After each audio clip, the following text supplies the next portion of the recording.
একটা ধান পচে গেলে সেগুলো সরিয়ে দিতে হয়, তা নাহলে সব ধানটা পচে যায়। কাজেই কিছু পোকামাকড় উড়ে আসে, তারাও তো প্রকৃতির জীব। পোকামাকড় আসলে আমরা সরিয়ে দিই।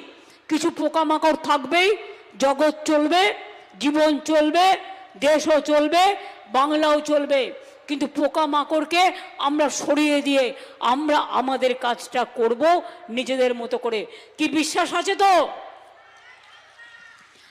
জয় বাংলার প্রতি বিশ্বাস আছে?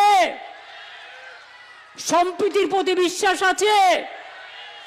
আমি দাঁড়িয়ে বলছি, হিন্দু মুসলিম শিখ ইসাই আপস মে रहना ভাই ভাই। আমি দাঁড়িয়ে বলছি নজরুল ইসলামের কথায়, বেদ বেদান্ত কোরআন পুরাণ। ভালো করে শুনুন, বেদ বেদান্ত কোরআন পুরাণ, বাইবেল ত্রিপিটক,